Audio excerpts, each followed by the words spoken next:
Good morning, everyone. Thank you so much for joining us for our 4th Annual Diversity Summit and for our panel discussion on national goals through diverse local leadership. I'm Allison Britton. I currently serve as the Secretary for the World of Wellesley. I was asked to join the board back in late 2014 by Mr. Richard McGee. I happily accepted and I started my service in January 2015. I serve the town of Wellesley through my work of the various activities that the World of Wellesley organizes and through my work with my sorority, Alpha Kappa Alpha Sorority Incorporated, and occasionally the two organizations do partner together. For example, in January 2016, we did conduct 2 voter education and registration drives at Barton Road. And in 2016, my sorority did partner with the League of Women Voters of Wellesley for a voter drive on National Voter Registration Day. So civic engagement for me has been something that from a young age has been important and a priority in my life. My grandparents from Louisiana, they grew up in a time where if you were a woman or a person of color or perceived to be different or not accepting of in any way, you could be killed or face grave difficulties, just trying to vote, trying to register to vote, let alone trying to seek any kind of higher office. However, despite those challenges my grandparents faced, they were able to obtain professional degrees and become a policeman and a teacher. And they were always the first in line on voter day to cast their vote. And up until they got a little older, but they still are able to vote. My parents also instilled that sense of pride and responsibility of civic engagement in me, and I take that sense of responsibility and interest in every community project that I do. The focus of this year's Diversity Summit, as you've probably seen, is diversity issues have local, national, and global impacts. It is my belief that what does and does not happen at a local level in our communities can have ripple effects nationally and globally. We will discuss many issues pertaining to that contention over the next hour. Since we only have a short time, I will be addressing certain panelists directly for certain questions, and some questions will be directed to the entire panel. And if you all enjoy this conversation, please tell one of the board members we would love to finish the conversation at another time. As the board, we definitely feel that this topic, the theme of the Diversity Summit this year, is very timely. We are currently living in a time where, statistically, the Congress is the most diverse that it has ever been. And just last month, President Trump visited the United Nations. And lastly, this Tuesday, October 24th, is UN Day. And their 2017 theme is Global Goals, Local Leaders. The primary mission of the World of Wellesley is to make Wellesley a welcoming place. It is my belief that diversity in our local government and being civically engaged are necessary to achieve that goal. So I'll get you into the format of today's panel. So I'll give each panelist a chance to briefly introduce themselves, and then I'll be asking them just questions about their relevant backgrounds to save time, and then some questions will be open to all 7 panelists, as I stated, based on their experience, education, and training. And lastly, if time permits, we will have a short Q&A session. So I will now give each panelist a chance to introduce themselves. They will state their name, profession, connection to Wellesley, current and prior government experience, or office that they aspire to obtain, if that's applicable. Please welcome our panel.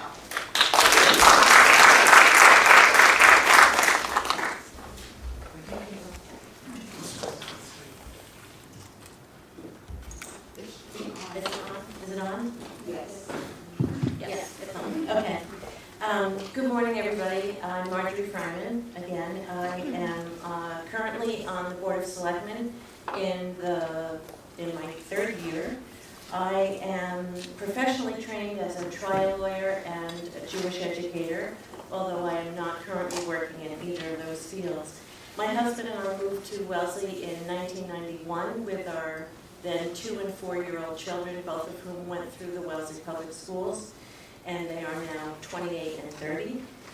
I served for 3 years on the advisory committee, my 3rd year as chair, and as I say, am now in my 3rd year on the Board of Selectmen. My name is Katie Griffith. I am an ocean scientist by training, but currently I'm a full-time parent of 3 kids, ages 10, 7, and 4. I moved to Wellesley for my husband's job 8 years ago, and my children are at Bates Elementary, and one is still in preschool. I am a town meeting member. I was just elected this past March. I'm enjoying it very much and seeing where it leads. It's a 3-year term. And I guess I'll decide after 3 years if I run again. Hi, my name is Jackie Katz. I'm a high school history teacher at Wellesley High. It's my 11th year teaching at Wellesley High. So I've been in this community for a long time. And I'm running for state senate for next November in 2018. Good morning. My name is Paul Mary. I'm a lawyer and a part-time law professor. I moved to Wellesley for my wife's job. She became a professor at Wellesley College in 1977, and so I've lived here since then. I had 2 children, one of whom is a graduate of Wellesley High, class of, I think it's 2000, Josh Mary, and my daughter Sarah also attended Wellesley High School. I have served in a number of public capacities. I spent, when I left law school, I became a law clerk to the Superior Court, and then joined Frank Bellotti's Attorney General's office, where I served as an assistant for 10 years. After that, I entered private practice, but I also spent, after that, I was asked to serve as general counsel to the Massachusetts Commission Against Discrimination. One of my interests has always been civil rights and civil rights laws, and how to try to realize some of the dreams that were expressed by the founders of our country. At the moment, I'm a member of Wellesley Town Meeting. I've had it for about 10 years now, and I was very pleased to be appointed to the advisory committee, which is a smaller group of people who study issues and make recommendations to the town meeting to make town meetings consideration of the various issues that it must decide to try to facilitate and help with that process. And the advisory committee is a 3-year term.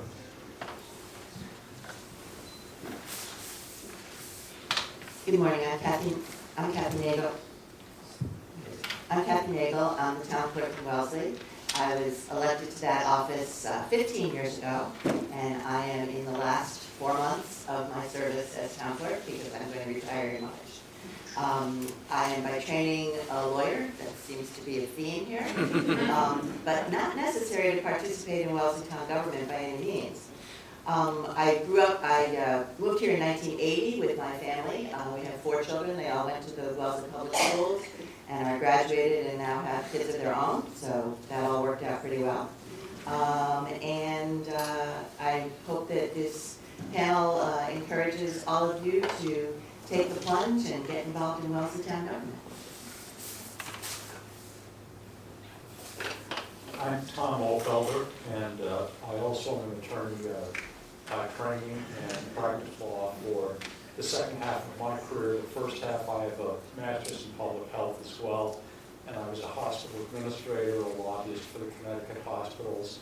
I consulted with a large international consulting firm and worked a great deal in healthcare cost containment. Most of my career as a lawyer, I've been a prosecutor with the Attorney General's Office, Drug Unit, and with the Suffolk County District Attorney's Office. I've been in Wellesley for 19 years. I have 4 children, one of whom went to the Wellesley Public Schools.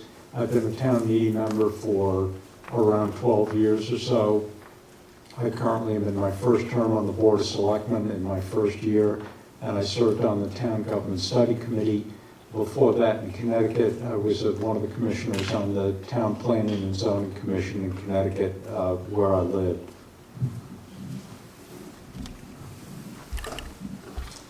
Hello, my name is Kathleen Woodward, and I hate to say it, but I'm an attorney as well. We need more diversity. Yes, this panel in and of itself is a demonstration of that. I have been working at the Environmental Protection Agency as an enforcement attorney since 1991. It is my dream job, and when I started it, it's still my dream job. I'm very fortunate that way. And with respect to what I've done in town, right off the bat, I moved across the street in 1998 with my husband and my then toddler to what was to become the newly renovated Sprague School. My neighbor came over just as soon as I moved there and said, "We need neighbors on town meeting and we want you to run." And so before I knew it, within 6 months of moving here, I was a town meeting member and I've never looked back. I have been a town meeting member, I'm kind of losing count, but 17 years plus. And I find it to be a wonderful, informative experience, and I urge everyone to run for town meeting and serve at least one term. In addition to being on town meeting all these years, I got involved, as many parents of young children do, in school budget advocacy issues, trying to make sure that our schools have enough money to carry out the wonderful education that Wellesley schools are capable of. And many people, that's their entree into public life here in Wellesley, is through school budget advocacy. And so I got involved at the grassroots level, found it to be a wonderful experience, very meaningful, and I found many kindred spirits among other parents of young children who were doing the same thing. That then turned into serving on an ad hoc committee to review the Tolles-Parsons Senior Center proposal. Served on that for probably something less than a year. That was very interesting. And then that committee, by its design, dissolved. And I was then asked to serve on the advisory committee for 3 years, also an extremely interesting experience. I would urge people, if you're interested, to contact the moderator about serving on advisory. And currently, I am serving as the associate member of the planning board. I was appointed to that position just within the last couple of months. I am very humbled by serving and very honored by serving. I have so much to learn, but I am finding it to be such an invigorating experience. And when the opportunity arises in March, I do plan to run for a regular position on the planning board. I think that covers it. Thank you. So before I jump into our line of questioning, I just have a few more preliminary remarks. In general, most of the world's greatest political leaders in government, they started on boards just like this, as city councils, town meeting members, board of selectmen, state reps, senators. But if for one reason or another a person's not given the opportunity to serve at that level, the likelihood of them ascending to higher office lessens. And as we will discuss in more depth later in the panel, diversity in our local and national government, while improving in many areas, is still not where it needs to be in order to be representative of the reality of the demographics in this country. So our first question is going to be directed at the entire panel, so you can just pass it down. How do each of you define diversity?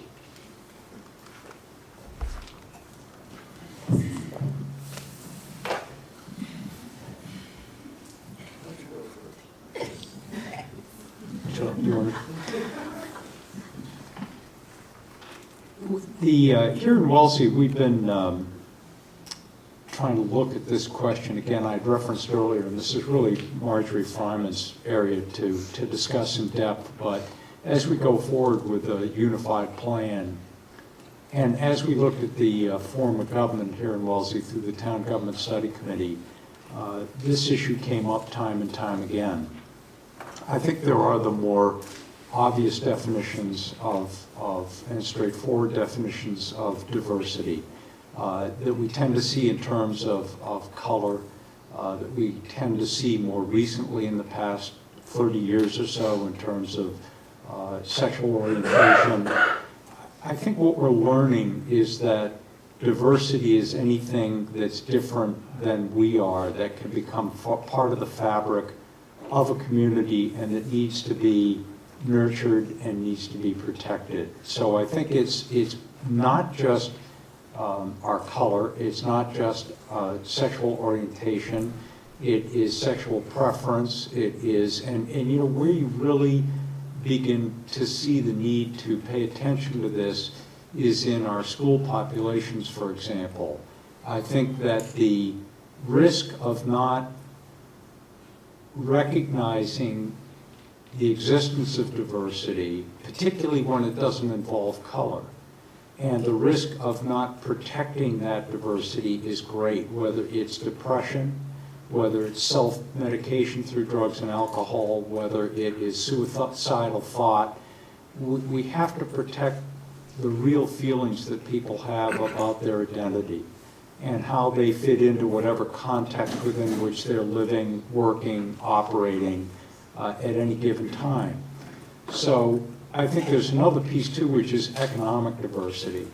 And the need here, again, where the barrier is so high for economic diversity, which translates into a far greater number of people who work in very different types of jobs, and through that can really make a contribution towards how we look at ourselves, how we look at our community, how we prioritize as a community, and what we value. I think Tom pretty much covered the landscape, but when I think about diversity, I hope that we take the skills, the talents, the unique characteristics of every individual, regardless of what bucket it fits into, whether it's race or gender or economic status, whatever the qualities are that define a person, that we take each person as an individual and celebrate those skills and talents that they bring and the voice that they bring to the table, and invite the participation of anyone to contribute to our community.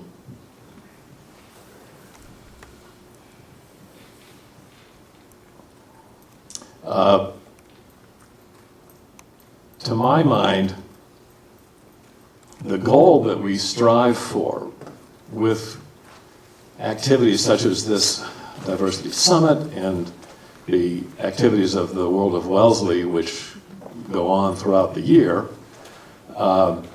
is to try to, as I may have touched on, is to try to realize the ideal that was set out for us by the founders of the United States, that all persons, although I think they use the word men, but let's say persons, regardless of extraneous factors that they cannot, that are accidents of birth that can't be changed. Although, of course, as time goes by, we find we can change more of these than we expected. But things like skin color, things like gender, age, these are aspects of us that can't be changed. But and irrespective of such factors, everyone has an equal opportunity to move ahead in life and to enjoy the many benefits of our society, including economic benefits. So for me, diversity is, I think it's been touched on by both Tom and Kathy, is the inclusion in our society. That's part of what our goal is of World of Wellesley, to be a community which welcomes people with differences. And I think one other aspect of diversity is that it enriches us in all ways as a society, to have participation and engagement and inclusion of people with different perspectives. And this is one of the sad things, though, one of the things that seems to be going on now is that there seems to be some questioning of the value of this, but I don't think that there really is no way to question it. And I think our economy and the position the United States has occupied in the minds of the world virtually since its inception is a clear demonstration of the value and how we have grown and become a very, very strong society. One little thing I want to add, though, is I think there's a little bit of danger with the concept of diversity, that we will aggregate different people of different backgrounds together as one lump and just say, well, that's a diverse person. But the fact is that there are certain people in our country, certain groups who have labored under much more severe obstacles and hindrances than other groups have. And I don't think we can forget that.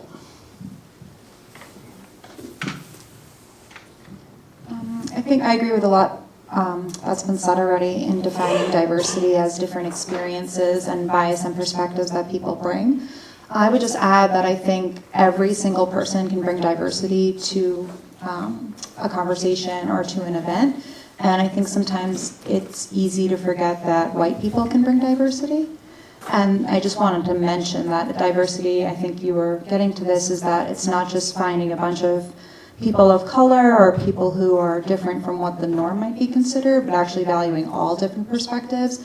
And teaching in Wellesley Public Schools, where we do have a largely homogeneous population, you don't want to set up a situation where our students aren't feeling like they bring anything to the table because of their innate characteristics and, growing up in Wellesley. So that's what I would just add.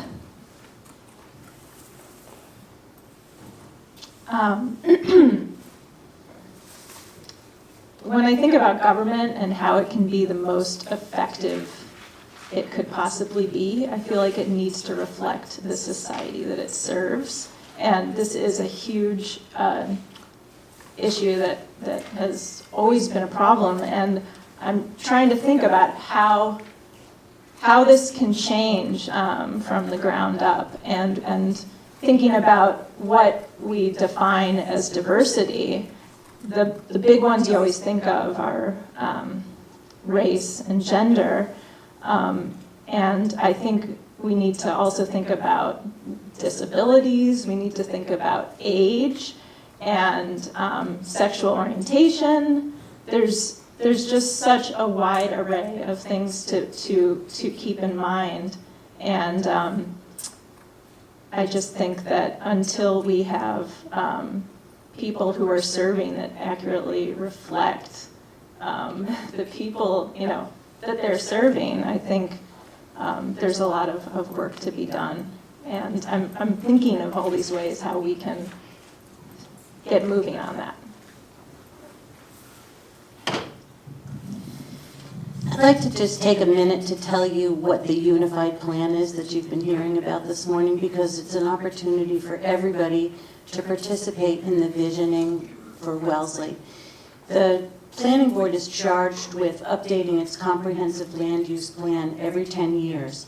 And the Board of Selectmen has been charged with developing the town's first ever strategic plan. It's hard to believe that Wellesley as a town has never had a strategic plan, but it's true. And the work toward developing those two plans has been unified into one unified plan. So we've been talking a lot about what diversity means in a lot of different ways across town. And the panel have expressed wonderful ideas. I'd just like to add two different things. My goal essentially would be to put this organization, respectfully, out of business. I would like it to be so that the assumption is not that we want to invite diversity here because we have things to offer, but that we can be enriched by the participation of every single person in any capacity, in any way, in our town, in our state, in our national conversation. And if we stop thinking about people in terms of buckets or silos and think of them as people who have a lot to bring to us, we can think a little bit more broadly than focusing just in one direction. So I would love Wellesley to be a town that is full of participation of people who are interested in different things and have different things to bring to the table.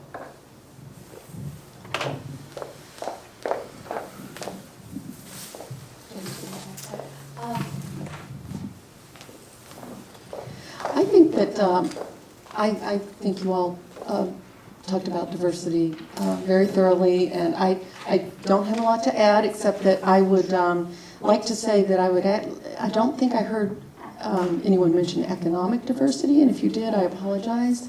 That's also an important facet of the diamond of diversity that we need to remember, and I think diversity is like a diamond in that it's multifaceted, it's very hard and makes us strong, and it's beautiful. I wanted to also follow up on what Marjorie was talking about regarding the comprehensive plan and just touch on a couple of ways that the town is trying to work toward diversity in housing, which will, I think, segue into or will facilitate a more diverse town. The planning board is working with the Board of Selectmen and the Community Preservation Fund and the Wellesley Housing Authority, is that the fourth one? To develop a housing production plan which will enable us to get a bit of a safe harbor from the onslaught of 40Bs. Now, we agree with the that you all are probably aware of are going on. We agree with the philosophy of 40B, but it's been a bit overwhelming, and the town is trying to take a more proactive approach and in helping to cite affordable housing and having a role in making it so that we can better plan and control and make it consistent with our make the affordable housing consistent with our strategic plan, which Marjorie alluded to before.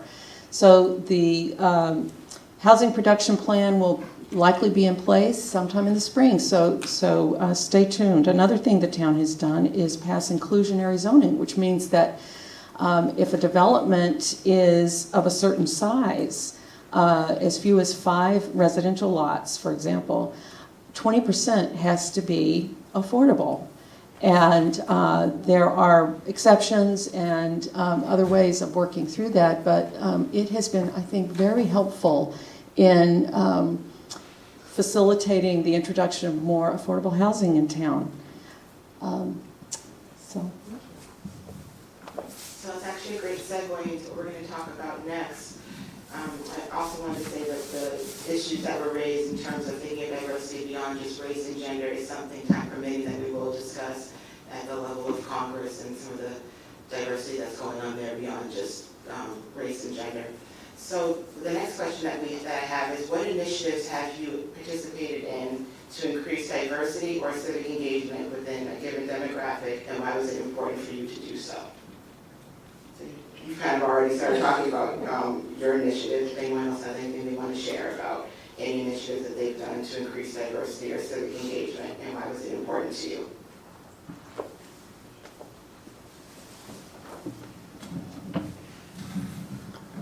I think in terms of current activities, Kathleen really has touched upon one of the most important in Wellesley right now, which is housing diversity. And I think that it's not just the economic diversity that brings, but hopefully some other aspects of diversity that we've talked about.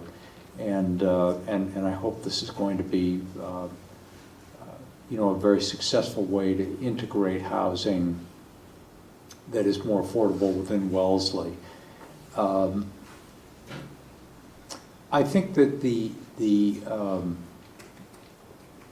it's a very tough issue to deal with here in Wellesley. I think trying to support the ongoing diversity within our school population, the celebration, particularly last year, of the anniversary of METCO has been extremely important. But the challenge that we face, it's wonderful to recognize the value of the METCO program, but what if the METCO students and their families didn't feel that they were outside looking in?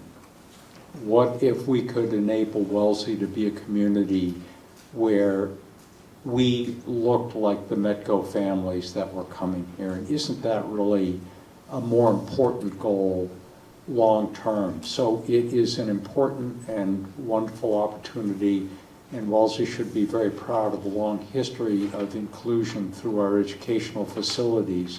But the question is, how do we make that become part of the fundamental fabric here in Wellesley? I think that's very important.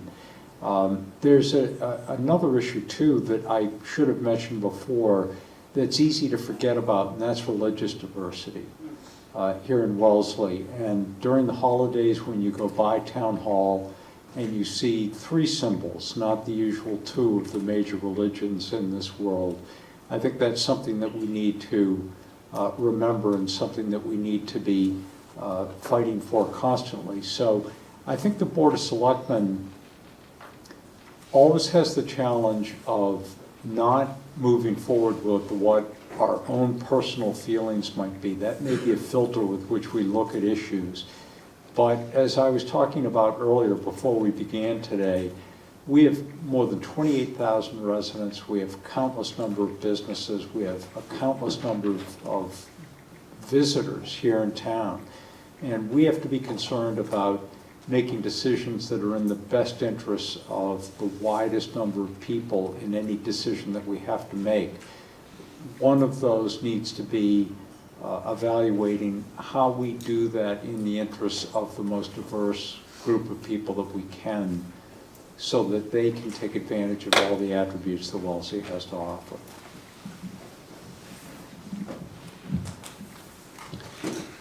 Engaging our citizens in participation is one of the most difficult things that I have tried to do during my tenure as town clerk, to encourage people to run for office and to participate in the various activities that are available to all of our residents. Another diversity is citizenship. In Wellesley, you can be a town meeting member even if you're not a citizen. You can't vote for yourself to get in, but we certainly have a lot of town meeting members who are currently or have served in the past who are not citizens of the United States but are residents of our town. But one of the issues is to find those avenues into the smaller hidden groups, to encourage people to come out, to encourage people to participate. And that's a difficult thing to do. So participating in a forum such as this, I was invited to participate in a forum for Asian citizens, Asian residents, but finding those places where our underrepresented citizens come together themselves, and then within their communities find leaders who wish to then participate in town government is, I think, one of the pieces of my job that I have not been able to fulfill appropriately, and I feel bad about that. But it's always looking for those openings, accepting invitations, reaching out to groups that I hear about who might wish to hear about participating in our town, and always being inviting and encouraging when people come to my office for other things, to encourage people to think about the wider community and how they might join in.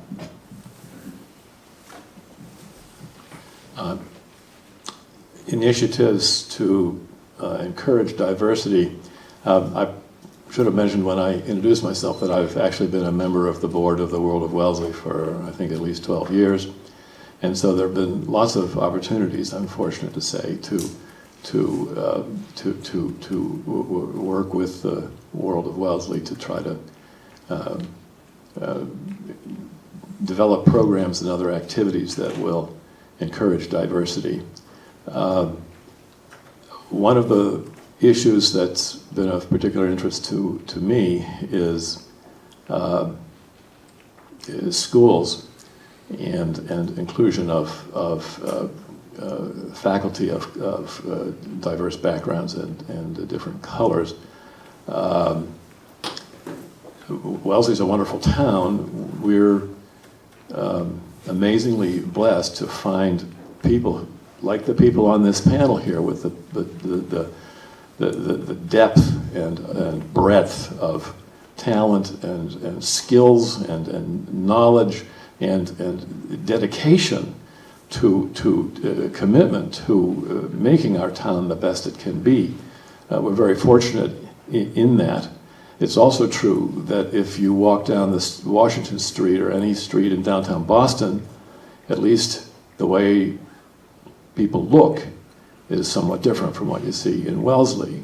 And when our students leave the school system here, they will be moving into a world. And I've mentioned at town meeting, my son Josh, when he first started his career after college, he was on a team that had at least 2 South Asians on it, as well as people from China and Japan. So our students are going to be moving into a world that is willy-nilly diverse. And one way to, I think one initiative that we can be looking at to prepare them for that is to support the schools. And it was very encouraging to hear Dr. Lucier report on the success of attracting more teachers of color. But I think one of the initiatives that I've encouraged the World of Wellesley board to support is trying to aid the schools and support the schools in that particular arena. So my experience is mostly tied to Wellesley High, but at Wellesley High I founded a program along with a couple of other colleagues at the middle school called United Scholars, and it aims to increase diversity in our course levels. So at Wellesley High, a lot of our honors courses are full of mostly white students, and a lot of our lowest level courses are full of students of color. And so the goal of the program is to try and get students of color to take risks and push themselves into the higher level courses, which increases the diversity at the honors, and it's called the ACP level. And that's something we've been working really hard on. That program's being expanded now through the middle school in hopes that that'll help increase just diversity in course levels. A lot of our students who are in honors classes will sometimes go through most of their Wellesley High School career without ever taking a class with a student who's like non-white. Just it's the way that the population ends up being dispersed among the courses. And also last week, all freshman students were forced to listen to a presentation by me for 90 minutes about bias and perspective and diversity. It was a worksheet. It had 50 questions on it, which they reported were too many. So it's probably the right amount. And what I was hoping to do is help them understand diversity as diversity of perspective. And it's called Step Up Day, and I was trying to help them understand that they come from a certain perspective, that everybody has a bias as they approach the world, and trying to help them just understand that they're coming to every interaction with experiences and biases that have shaped who they are, and that everyone they're interacting with is also doing the same thing. And so the goal is to give this presentation every single year, and I'd love to find a way to give it to parents or the entire Wellesley community, because I think one thing that I'd like to see improve is our students go home, and we have an amazing faculty at Wellesley High who I think provides diverse experience through the texts we choose to use. I spent about a month teaching about mass incarceration in my AP US history class, so I think we have a lot of teachers who want to have diversity of experiences represented in their classroom. But when they go home, sometimes we don't have any allies at home who are saying like, hey, yeah, Ms. Katz is right. So I think it'd be nice if parents and community members were also there, helping to reinforce kind of those experiences that they're getting through the awesome Wellesley Public Schools. So I wanted to talk about both how I'm trying to engage in issues of diversity in my personal life, as well as what we could do to help encourage people to become more involved in civic engagement. I became a board member of World of Wellesley last winter. It has just blown my mind how amazing this program is and everything that Michelle has done. I've just learned so much from her and continue to learn. In addition to that, I've started a grassroots group we're called Neighbors United. We have about 55 members from 6 different towns. Anybody is welcome to join. We've had meetings on different topics. We had one meeting on racism over the summer that was, we just dove really deep into this topic. It was incredibly productive and as a great starting point to kind of grow and learn more. We also had a meeting last spring on Islam, and then after the meeting, we're just learning about it from members of our community who are Muslim. It was fascinating. And then we all took a tour of a mosque and we brought our kids. So I feel like that has been really powerful in my personal life. In terms of encouraging people to run for office, so I have no background in government. I'm a scientist. But I ran for office last winter, and I know that I felt comfortable doing it being white in this town. It wasn't this scary thing for me to do. But I think it's likely different for other people in this town. And I'm just wondering if we could have some kind of workshop of like, so you want to run for office, come here, here's how you do it. Because you got to, fill out signatures to get your name on the ballot. I mean, I didn't know about any of this, but it was easy to do, and I just feel like we could try to encourage many more people of many different backgrounds to do the same thing and get involved. So last week, the League of Women Voters held what they called a meetup at the Hills Branch Library for any resident to come in and ask board members and department heads and town officials questions that they had about how the town functions, what's going on in town. And it was a good opportunity to see the questions people had, but also to reach back out to them and say, what are your concerns? What are you interested in? Would you be interested in participating in town government? And we did a lot of investigation, similar to what Kathy was talking about, as we were developing the Unified Plan Steering Committee, because we wanted representation from as many different constituencies as possible. So Michelle knows we reached out to World of Wellesley. We contacted people of different ethnic backgrounds and international backgrounds who represent their communities, because it's very important when you're setting a vision for your town and a mission for the town and setting up your priorities, that you hear from everybody and make sure that your plan is in fact representative of what the town wants. So that work is continuing, and we have a draft of the Unified Plan, and there will be continuing public forums throughout the winter and early spring, and the plan will be presented at town meeting. So if you're interested in the directions in which Wellesley is going and have concerns about the kinds of work the municipality should be doing, I urge you to participate in those meetings.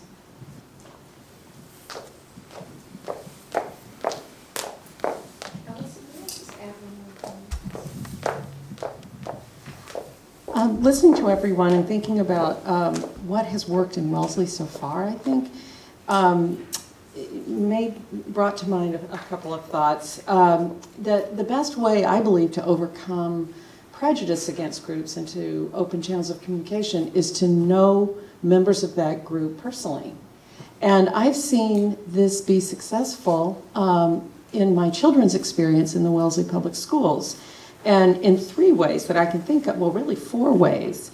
Well, the METCO program, of course, our kids go to school with kids from all different, not as many as folks as we'd like, but from all different ethnic backgrounds. And that's been, I think, great for my kids. It's enriched their lives. My kids have also always gone to school with kids who had in their classroom kids who are differently abled, from kindergarten up through, I forget the name of the inclusion in teaching. Wellesley has really made that a priority, I think, to bring into our school system instead of sending kids who are differently abled out into other school systems.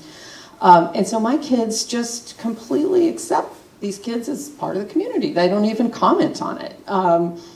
It's just the way it is. And also, my daughter, who's in high school now, has corrected me with respect to referring to kids with certain sexual orientations. And kind of like, Mom, eyes rolling, that's not what they call themselves, and she is obviously very well educated now on respect for people with different sexual orientation and very accepting of it and in fact defensive, an ally of these folks. And I credit the public school system for that as well, where everyone is made to feel welcome. That is the goal.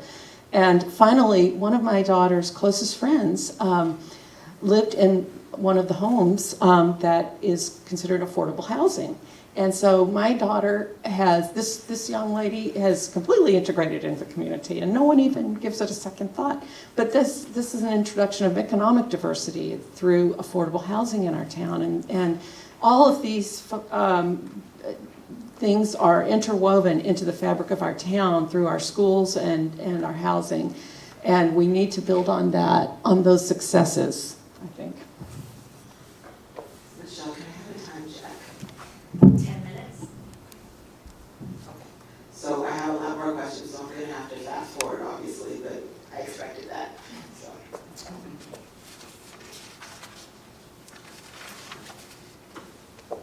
So I'm going to move on to a question actually directed for Ms. Katz. What will you do in your role as senator to promote an increased acceptance of diversity in the geographic area you will serve? Thank you. That is a loaded question. For those of you that don't know, the district runs from Wayland to Attleboro. So talk about diversity. It's a really, really diverse area. And I think how I see what I can do is I think that our government officials, particularly at the state level, don't do enough reaching out to communities. I think they kind of wait for their constituents to come talk to them instead of talking to their community members, hosting forums. Having been more engaged in the past couple of years, I can say that both my state representative and my state senator one has held no community forums and one has held one. Whereas when I've gone into other towns, Franklin for instance, they have a state rep and a state senator who are constantly holding forums. I could go to one every other week with them if I wanted to. So I think I'm running in a district where we have two people who aren't actually putting themselves out there. And so one thing I did recently is I ran an activist training on how to ask curious questions. And it was basically how to talk to people with different opinions than you. Because what you don't do is lecture people when they have a different opinion than you. And all of this training comes from really working with high school students. So if anyone knows any high school kids, they're a really tough audience, especially at 1:30 on a Friday.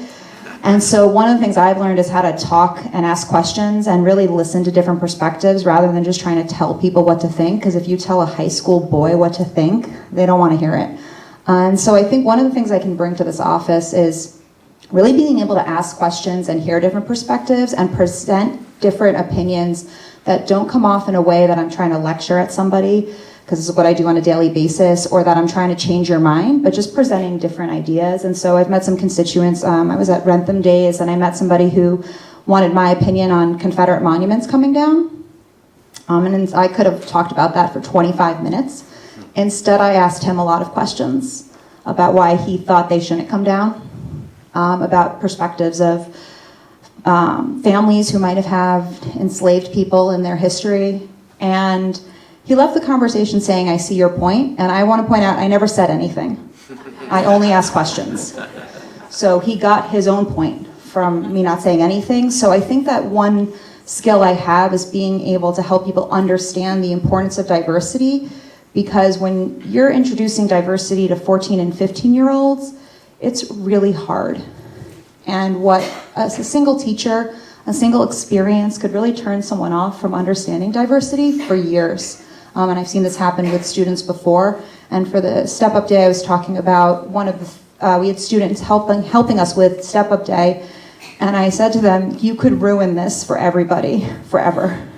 and their jaws dropped because they don't expect teachers to say that, but I wanted them to know the stakes were really high. And so in my interactions with people when talking about diversity, I want to have more community forums so people can understand it. And I also think that it's important to recognize that everybody has different experiences. Everyone has moments where they feel marginalized. And I think when we don't understand that and want to just talk about diversity being people of color or people of low SES or people who are kind of not aligning, there's a diagram with right-handed and left-handedness, not aligning with the right-handed side, I think we do a disservice. So those are some ways that I'd like to help people understand diversity, and I think that my skill is in asking questions and not lecturing, even though I could also lecture for hours about it. So I know when I asked you, we have about maybe 8 minutes. I was going to leave it over for Q&A. Are there any questions, or should I continue my line of questioning? Okay, we'll go to Q&A. Yes. I have a quick question. I wanted to comment on Ms. Katz's comment about the students of color or more diverse students not being in the honor courses. And one thing that comes to mind is those hidden bias.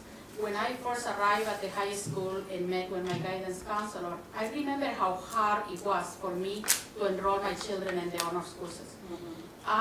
They try very actively to discourage me, saying it's very, very hard, the courses. And I insisted. I said my children belong there. You need to enroll them. But I became discouraged. They said, no, it's very hard. The kids in Wellesley are really good students. So I said, my children are really, really good too. So please enroll them. And they had done beautifully. But I'm thinking if I was a weaker person, would I have followed their advice and put them in the easy courses? And it has happened continuously. When she tries to move up to calculus AB, she gets discouraged immediately. Like, it's gonna be really hard when the workload. My son tried to take 2 languages, and he has already all honors courses. So he got discouraged. They said, why doing things? You're doing really well. And so I wonder if maybe we should work on the faculty a little bit to try to dismantle those biases that they do have. They hear my accent and they immediately think my children are no good at English. And they are incredibly good at any language. So I don't know. I mean, it's just a comment I picked up because I wonder if that is a little bit the reason why more children that are diverse are not at the highest levels.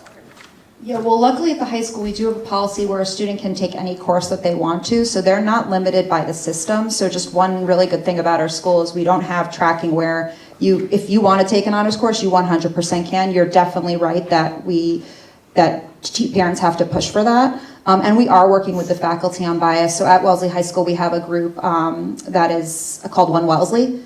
It's made of faculty members, and I'm a member of One Wellesley, and we're working to help the faculty. And so that's definitely not being neglected at the high school, and it's something that we're working on. And there's a lot of work to be done as well. And that's a little harder. It's a little harder to work with 40-year-olds than 14-year-olds.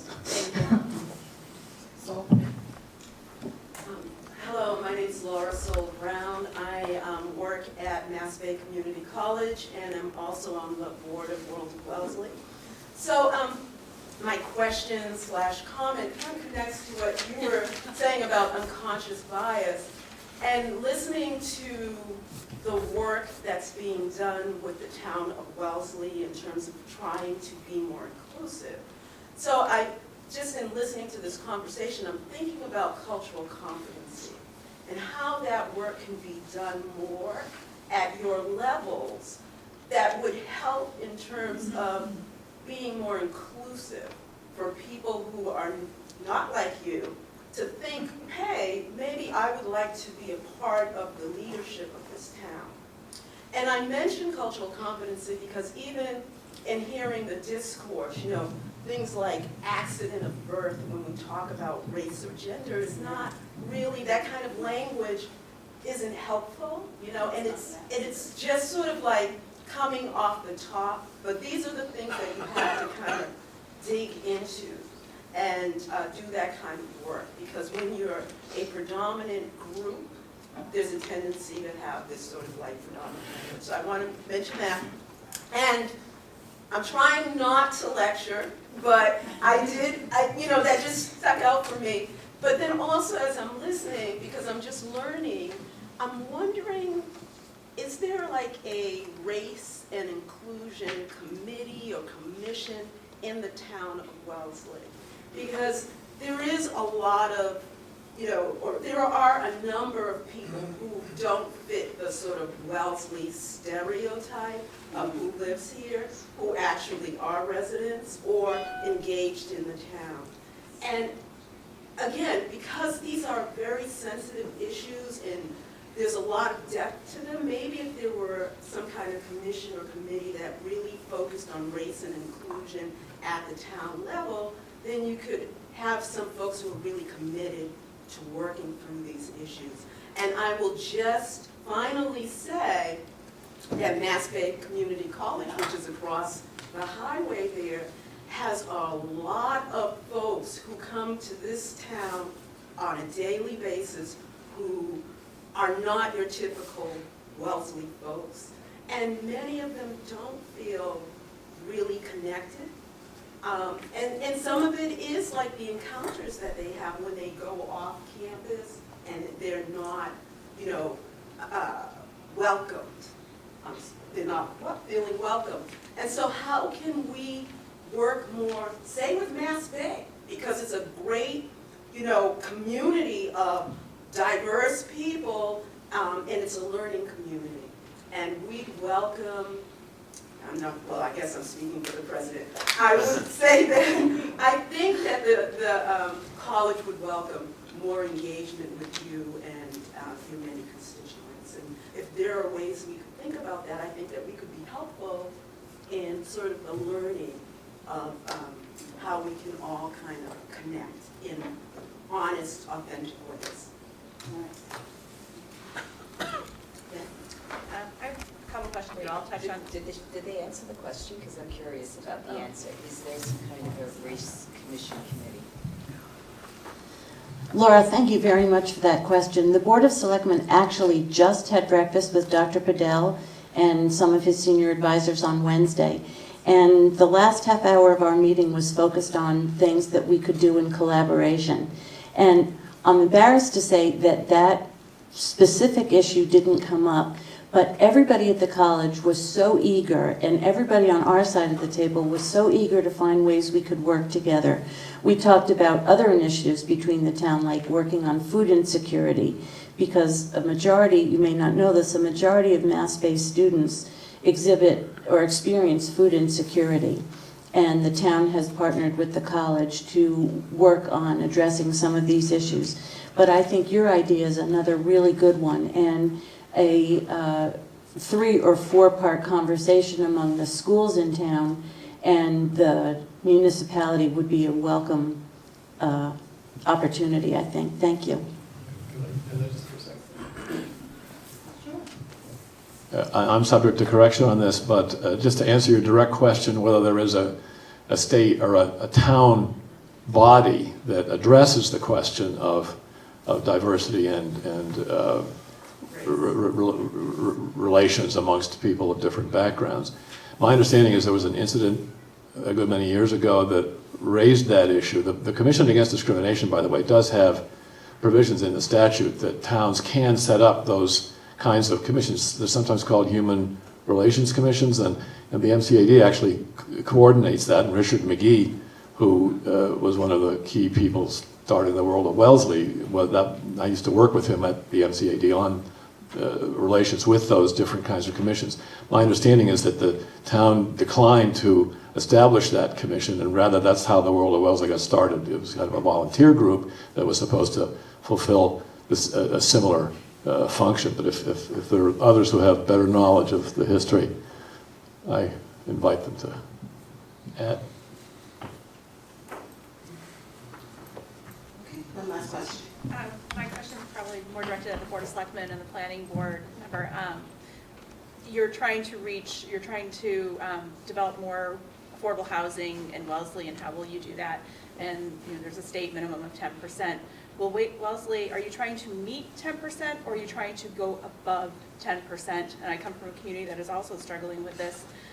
issue, and with a median house price of $1.3 million, which is double my town, how will you integrate the individuals who are moving into the affordable housing into the community when your neighbor's house is at $1.3 million? I see a lot of communities are meeting their affordable goal, their 40B goal of a 10% minimum by moving, by building large development complexes on the edge of town. So that's my question, I guess, is how will you integrate these communities? What is your goal? Is it to just stay above the minimum so you're not overtaken by a hostile developer, or is it to continue to increase your affordable housing?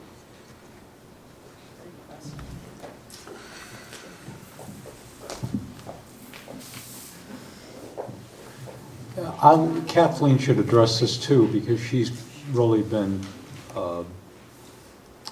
has talked about this the most today, but Wellesley is currently at about 6.4% as affordable housing. And we've been making an effort over a number of years to increase that percentage, but to do it in a way that doesn't devalue abutting property owners, and that integrates the housing in a way that makes sense. And what I mean by that is not whether the neighbor likes looking at it, but whether it's going to create stormwater runoff problems, for example, whether there are some actual serious structural issues that are going to occur by the way a development is built. Trying to get to 10% in a town that is remarkably built out is very much a challenge, while also trying to make sure we don't run into these structural problems in these developments. So it isn't as much whether there's a will, it's a matter of trying to figure out whether there's a way to do it that makes sense. To put it into perspective, that's about 400 units that we need. One way to approach this is to develop the housing production plan that Kathleen referred to, and if we do that and it's approved, we need to build somewhere in the neighborhood of 45 units a year to gain safe harbor, which means that we can hold off on friendly 40Bs. So I think the best way to one way to try to do this is to find a location where we can build a higher density friendly 40B. I think you're right. The question is, how do we not do that on the periphery to make the residents feel unwelcome, but to try to actually do that in a location where they can access mass transportation, pharmacies, grocery stores, and feel that they're part of the main community. But where is that? I mean, that's what we're trying to look for. Also, it's important to remember that if it's a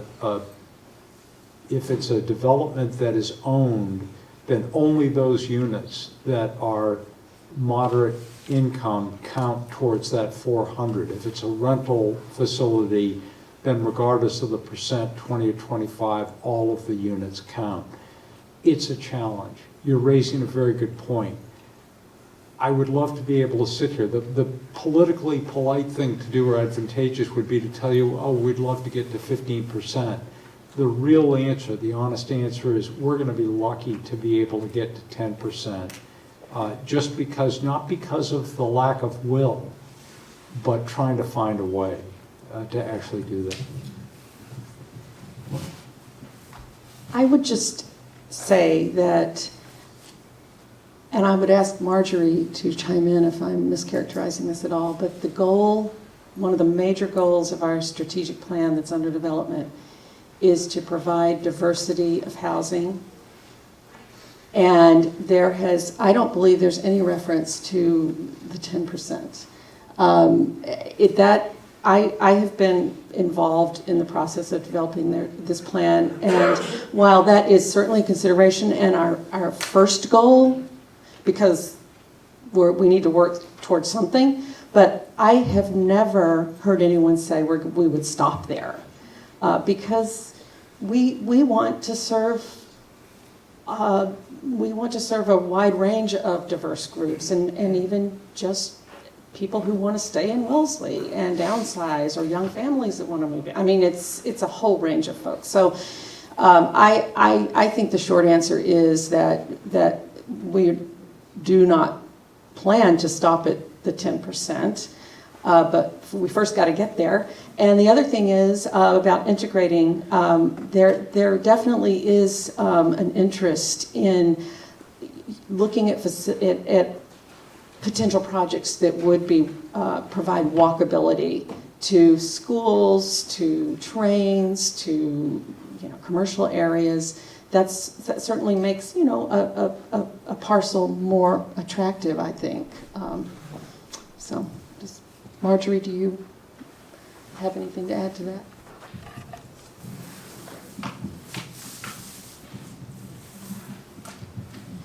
Thank you. Kathleen's absolutely right that the 10% of affordable housing is a completely separate issue from the issue of housing diversity in the unified plan. For example, we want people to be able to downsize and stay in town. We want young families, as Kathleen said, to be able to move into town. We want people who work in town to be able to afford to buy and live in a home in town. And it's paradoxical that we're in this position on affordable housing because the town precisely decided not to build big apartment buildings to gain affordable units. And they've been doing it in small increments. For example, a 2-family house or a 4-unit development so that people could be integrated into the center of town and town services rather than put a big apartment building on the periphery. So we've been making strides, but trying to do it in a more organic way. And we are going to have to move forward on several fronts at one time, developing the housing production plan, seeing if there is space in a piece of land that the town might be interested in developing itself, and or working with developers who are interested in putting up what we would consider an acceptable, safe, appropriate development for the neighbors and for the town in general. So it's a lot of work and we're committed to it. The Planning Board, the Housing Authority, and the Board of Selectmen are all working together. And we know it'll take time, but we're in it, for the long haul. So thanks. So unfortunately, that does conclude our panel for today. I had a feeling we would just have a great conversation and want to talk more. So again, if you really like what happened today, reach out to one of us and we can definitely do this again. I just wanted to thank everyone on the panel. Thank you all for being here. And I just want to leave you with one last kind of thought as you're going through the rest of the Diversity Summit. Recently, Billy Crystal, the comedian, was on Bill Maher, and he had a great discussion. And one of the things that he left us with was, when he thinks about the most at the age that he is now, is what kind of world we want to leave our children and our grandchildren with. And whatever that is, just keep that in mind as you encounter people today, as you encounter people in your lives outside of here, and just keep that in mind during the Diversity Summit. And the fact that you're here means that you're committed to doing that and making the world better. And I just really thank everyone. So thank you.